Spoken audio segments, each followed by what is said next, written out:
राधा वल्लभ श्री हरिवंश, राधा वल्लभ श्री हरिवंश, राधा वल्लभ श्री हरिवंश, राधा वल्लभ श्री हरिवंश। ओम श्री परमात्मने नमः। श्री गणेशाय नमः। बाल दशा विठ्ठल पानी, जाके पै पियो, मृतक गौ जीवाए परचो, असुरन को दियो, सेज सलील ते काढ़ी पहिल, जैसी ही होती, देवल उल्टियो देखी, सकुची रहे सब ही सोती, पंडुरनाथ कृति अनुग जयो, छानी स्वकर छय घास की, नाम देव प्रतिज्ञा निर्वही, ज्यों त्रेता नर हरिदास की। जल थल और अग्नि आदि में सर्वत्र अपने इष्ट का ही दर्शन करूँगा। यह प्रतिज्ञा श्री नामदेव जी की उसी प्रकार निभि जैसे कि त्रेता युग में श्री नरसिंह भगवान के दास श्री प्रहलाद जी की निभि थी। बचपन में ही उनके हाथ से विठ्ठल नाथ भगवान ने दूध पिया। एक मरी हुई गाय को आपने जीवित करके असुर यवनों को अपने भजन बल का परिचय दिया। फिर उस यवन राजा के द्वारा दी गई सैया को नदी के अथाह जल में डाल दिया। उसके आग्रह पर उसी तरह की अनेक सैयाएं निकाल कर दिखा दी। पंढरपुर में पंढरीनाथ भगवान के मंदिर का द्वार उलटकर आपकी ओर हो गया। इस चमत्कार को देखकर मंदिर के पुजारी सभी क्षत्रिय ब्राह्मण लोग संकुचित और लज्जित हो गए। प्रेम के प्रभाव से पंढरनाथ भगवान आपके पीछे पीछे चलने वाले सेवक की तरह कार्य करते थे। आग से जल जाने पर अपने हाथों से भगवान ने आपका छप्पर छाया। नामदेव जी के जन्म की दिव्य घटना है।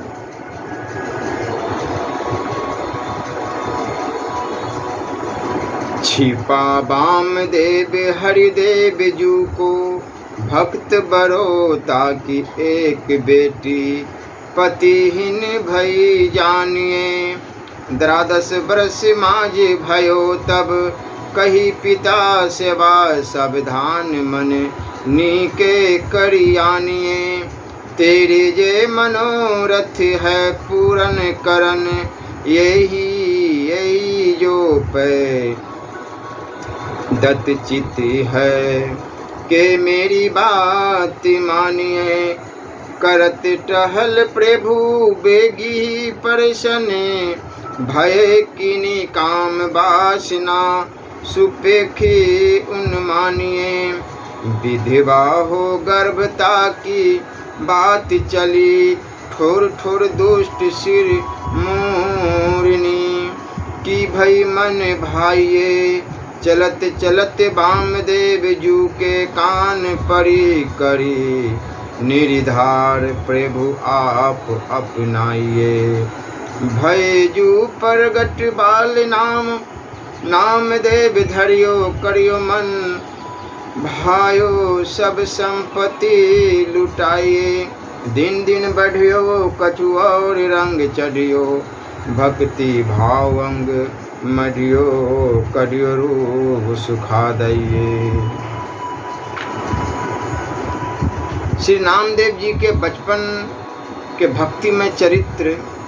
श्री नामदेव जी बचपन में खिलौनों से खेलते थे। आप खेल में ही भगवान की सेवा पूजा करते थे। कोई किसी काष्ठ या पाषाण की मूर्ति बना लेते और फिर उसे बड़े प्रेम से वस्त्र पहनाते, भोग लगाते, घंटा बजाते तथा नेत्र बंद करके मन में अच्छी तरह भगवान का ध्यान करते। वो जैसे जैसे इन कार्यों को करते थे वैसे वैसे ही अत्यंत सुख पाते थे। प्रेम बस उनके नेत्रों में जल भर आता था। नामदेव जी अपने नाना वामदेव जी से बार बार कहते हैं कि कुछ समय बाद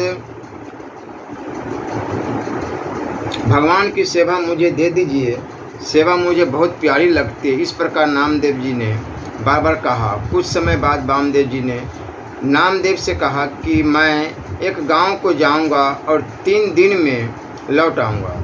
तब तक तुम भगवान की सेवा करना और भगवान को दूध पिलाना, स्वयं मत पी जाना।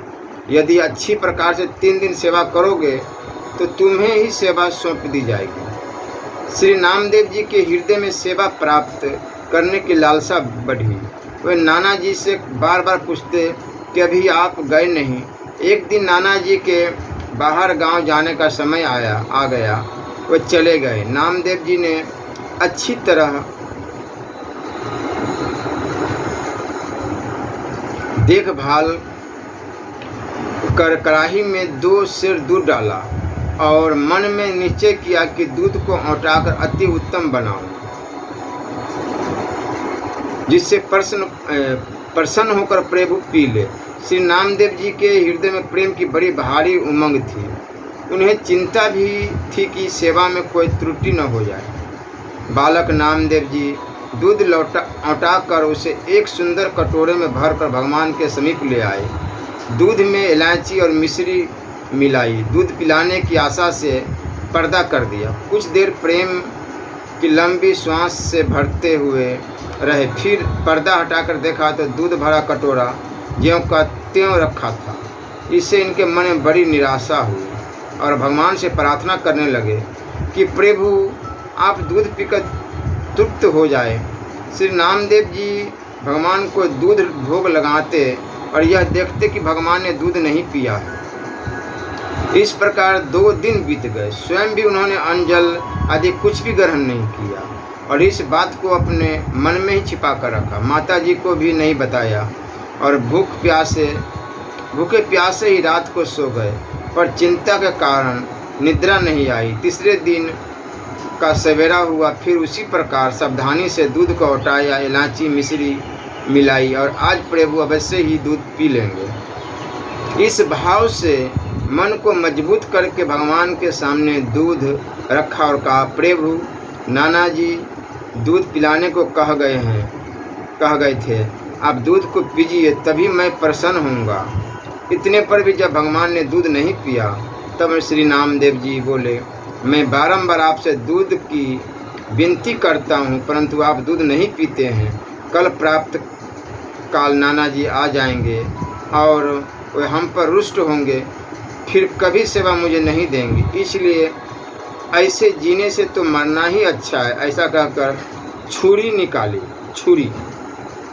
निकाली और भगवान को दिखाकर अपना गला काटने के लिए गले पर छुरी चलाना ही चाहते थे कि भगवान ने हाथ पकड़ लिया और कहा कि अरे ऐसा मत करो, मैं अभी दूध पीता हूँ।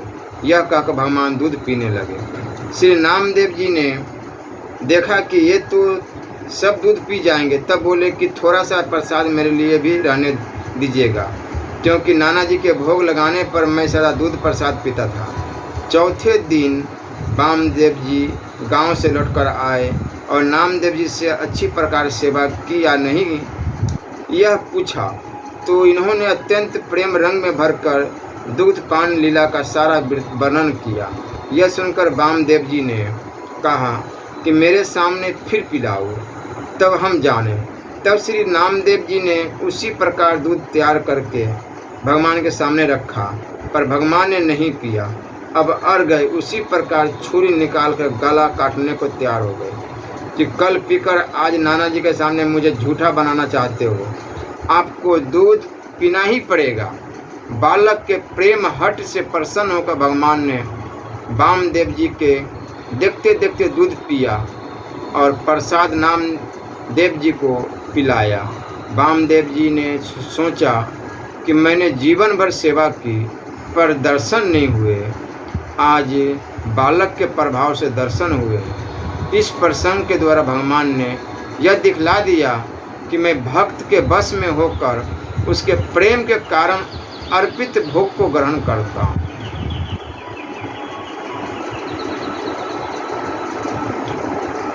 एक बार श्री नामदेव जी की भगवत भक्ति और गौ भक्ति। एक बार मुसलमानों के राजा सिकंदर लोदी ने श्री नामदेव जी को बुलवाकर कहा कि आप साहब से मिले हैं, उनका दर्शन करते रहते हैं, ऐसा मैंने सुना, तो हमें भी साहब से मिला दीजिए और कुछ विचित्र चमत्कार दिखलाइए।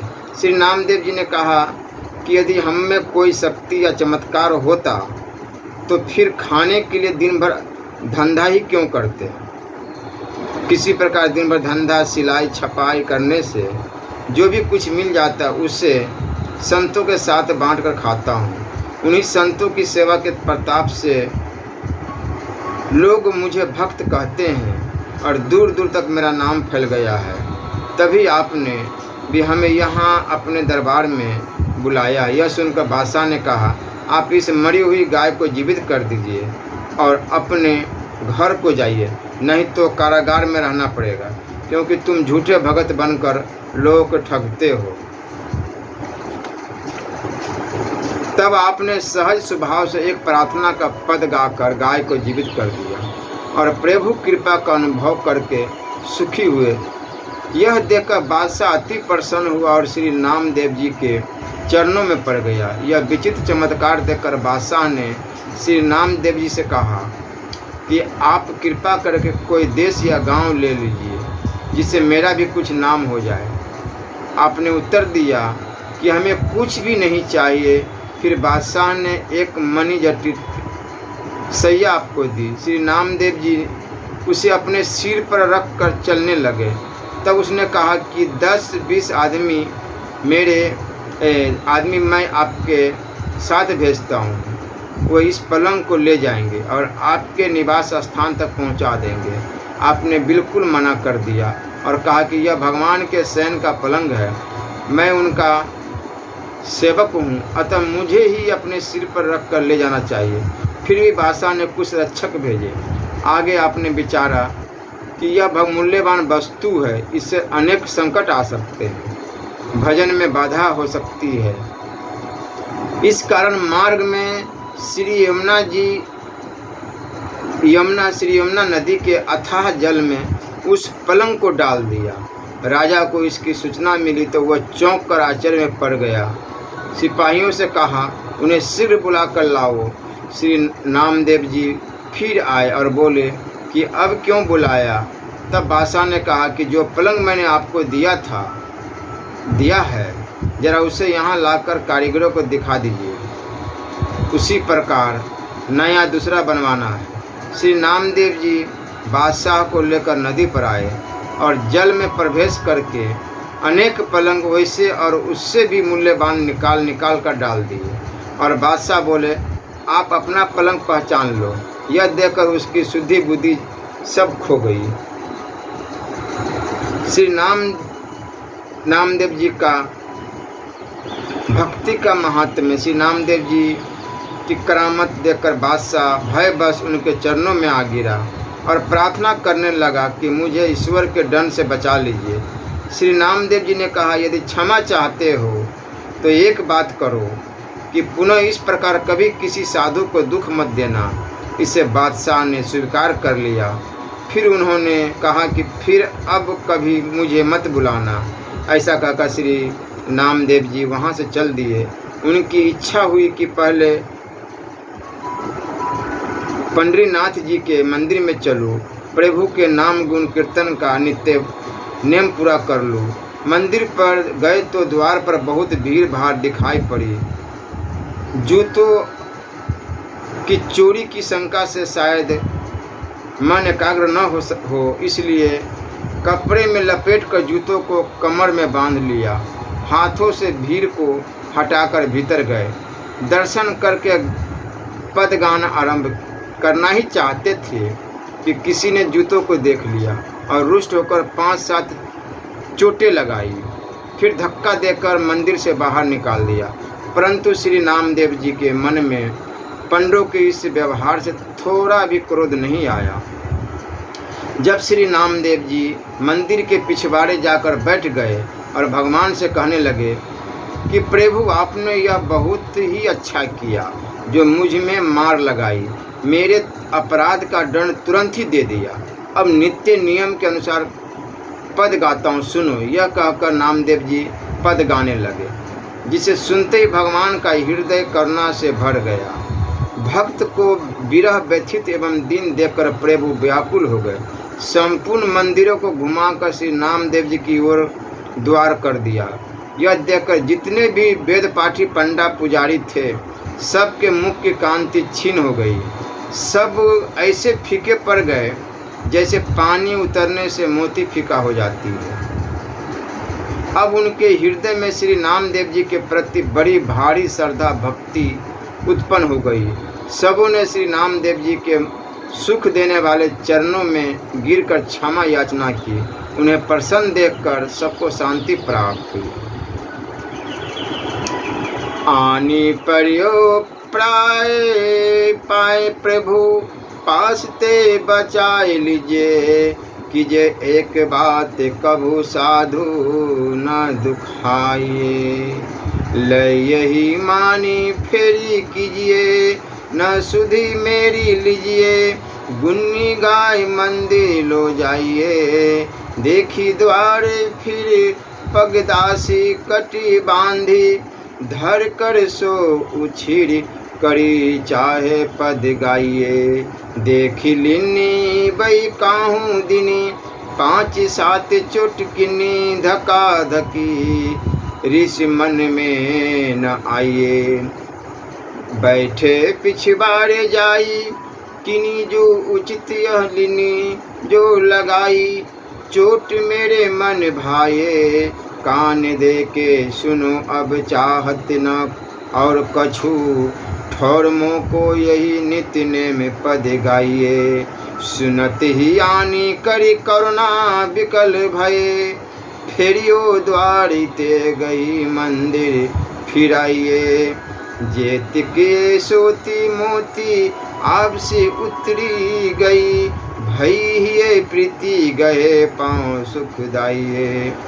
सर्वत्र भगवत दर्शन। एक बार अकस्मात ही शाम काल में श्री नामदेव जी के घर में आग लग गई। पर आप तो जल थल और अग्नि में सर्वत्र अपने प्यारे प्रभु को ही देखते थे, अतः अपने घर में जो दूसरे सुंदर पदार्थ घी गुड़ आदि जलने से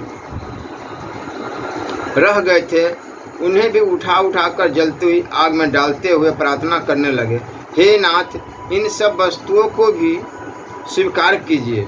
भक्त की ऐसी सुंदर भावना देखकर भगवान ने प्रकट होकर दर्शन दिया और हंसकर बोले कि अत्यंत कोमल मुझ श्याम सुंदर को तीक्ष्ण असहन अग्नि की ज्वाला में भी देखते हो। श्री नामदेव जी ने कहा, प्रभु, यह आपका भवन है, आपके अतिरिक्त दूसरा कौन यहाँ आ सकता है। यह सुनकर प्रभु प्रसन्न हो गए और अग्नि शीतल हो गई। प्रसन्न हुए भगवान ने अपने हाथों से नामदेव जी का सुंदर छप्पर छा दिया। सुबह होते ही लोगों ने वैसा सुंदर छप्पर देखा तो आश्चर्य में पड़ गए और नामदेव जी से पूछने लगे कि यह किसने छाया है। जिसने यह छाया उसे बता दो तो हम भी छबा लेंगे, जितनी मजदूरी वह मांगेगा हम उतनी दे देंगे। श्री नामदेव जी ने कहा, ऐसे छप्पर की छबाई के लिए तन मन प्राण सब देने पड़ते हैं। श्री राधा श्री राधा श्री राधा श्री राधा।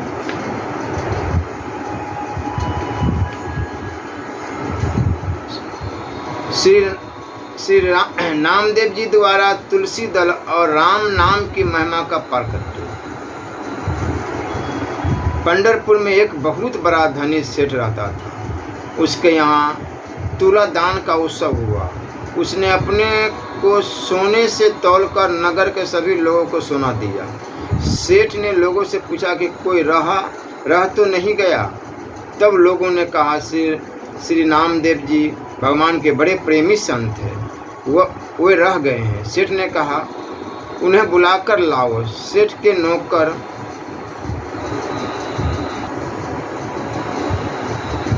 मुनिम बुलाने गए। दान ब्राह्मणों को दो, हमें कुछ भी नहीं चाहिए। यह कहकर बड़भागी श्री नामदेव जी ने पहली और फिर दूसरी बार लोगों को वापस लौटा दिया, जाने से मना कर दिए। पर तीसरी बार अति आग्रह देखकर आप सेठ के घर पर आए और सेठ से बोले, तुम बड़े भाग्यशाली हो, कहो हमसे क्या कहते हो। सेठ जी ने कहा, आप मेरे द्वारा दिए गए कुछ धन को स्वीकार कीजिए, जिससे मेरा कल्याण हो। नामदेव जी ने कहा, तुम्हारा कल्याण तो हो गया, अब मुझे कुछ देने की आपकी प्रबल इच्छा है, तो दीजिए। श्री नामदेव जी का एकमात्र प्रिय सर्वस्व तो श्री गोविंद चरण प्रिय श्री तुलसी है। ऐसे श्री तुलसी के पत्ते में आधा राम नाम अर्थात केवल रा लिखकर उसे दिया और कहा कि इसके बराबर तौल कर दे दीजिए। सेठ ने अभिमान पूर्वक कहा, महाराज क्यों हंसी करते हो, इतने थोड़े से सोने से क्या होगा, कृपा करके कुछ अधिक लीजिए, जिससे मुझ दाता की हंसी न हो। नामदेव जी ने कहा, इसके बराबर सोना तोलकर देखो तो सही, फिर देखो कि क्या विचित्र खेल होता है। यदि तुम इसके बराबर पूरा करके सोना दे दोगे तो मैं तुम पर प्रसन्न होऊंगा। देखो कि क्या विचित्र खेल होता है, यदि तुम इसके बराबर पूरा करके सोना दे दोगे। यह सुनकर सेठ जी एक तोलने का कांटा ले आए और एक ओर तुलसी पत्र तथा दूसरी ओर सोना चढ़ाया। उस समय बड़ा विचित्र आश्चर्य हुआ, सोने का ढेला तुलसी पत्र से बराबर नहीं हुआ। सेठ जी उदास हो गए, जिसे 5-7 मन तोला जा सके ऐसा बड़ा तराजू मंगवाया। उस पर एक ओर तुलसी पत्र, दूसरी ओर घर भर का संपूर्ण सोना चांदी आदि रखा। पूरा न पड़ने पर जाति कुटुंब वालों के घरों से ला कर बहुत सा धन रखा, परंतु वह सब तुलसी पत्र के बराबर नहीं हुआ। श्री राम नाम लिखित तुलसी पत्र के महत्व को देखकर घर के सभी स्त्री पुरुषों के समेत सेठ जी को बड़ा शोक तथा दुख हुआ। श्री नामदेव जी ने विचारा कि अभी इन्हें तुलसी पत्र एवं श्री राम नाम की महिमा का पूरा अनुभव नहीं हुआ, इसलिए वे बोले, आप लोगों ने जितने व्रत दान और तीर्थ स्नान आदि पुण्य कर्म किए हो, उनका संकल्प करके जल डाल दीजिए। सभी लोगों ने पुण्य का स्मरण करके संकल्प पढ़कर जल डाला, पर इस उपाय के करने से भी काम न चला। जिधर तुलसी पत्र रखा था वह पलरा अपने पैर भूमि में गाड़ रहा था। यह देखकर सभी लोग लज्जित हो गए और प्रार्थना करने लगे कि इतना ही ले लीजिए। श्री नामदेव जी ने कहा, हम इस तुच्छ धन को लेकर क्या करें, हमारे पास तो राम नाम धन है, यह धन उसकी बराबरी नहीं है। कहाँ हम इस तुच्छ धन को लेकर क्या करेंगे, क्या इस धन से कल्याण होना संभव नहीं है। नाम की और तुलसी की महिमा देखकर आज से इस धन को तुच्छ समझो और राम नाम रूपी धन से प्रेम करो, गले में तुलसी धारण करो, राम नाम जपो। यह कहकर श्री नामदेव जी ने सबके हृदय में भक्ति का भाव भर दिया। सबकी बुद्धि प्रेम रस में भीग गई।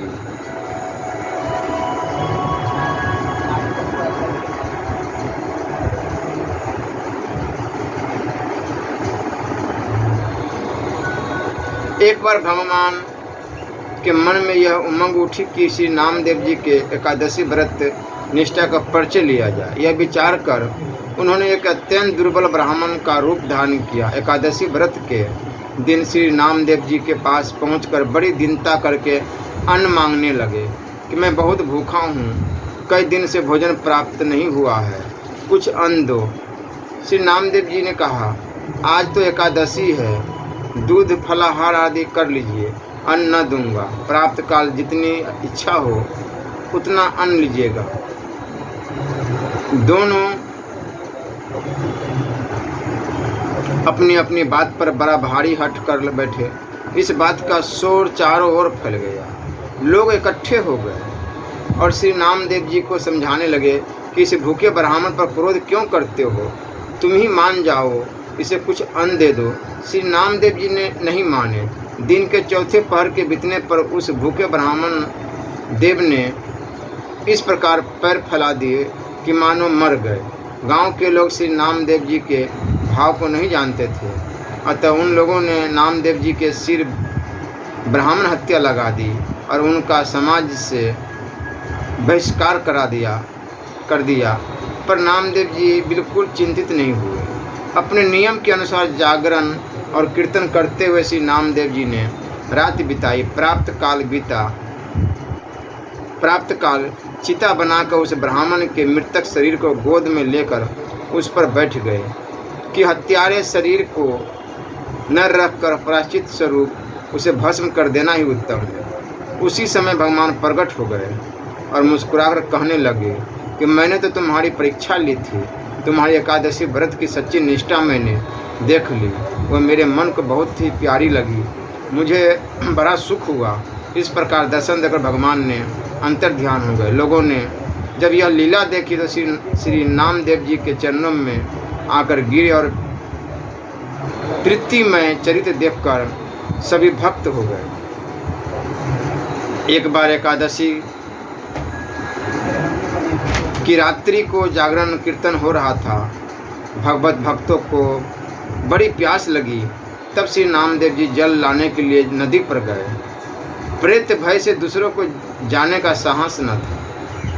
श्री नामदेव जी को आया देखकर महाविकराल रूपधारी प्रेतराज अपने साथियों समेत आकर चारों ओर फेरी लगाने लगा।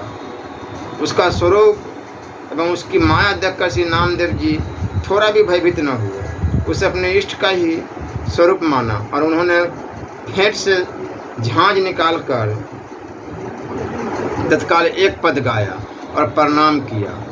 भगवान तो बड़े ही दयालु है, प्रेत रूप न जाने कहाँ गया, शोभा धाम श्याम सुंदर प्रकट हो गए, जिनका दर्शन करके श्री नामदेव जी परम प्रसन्न हुए और जल लाकर भक्तों को पिलाया।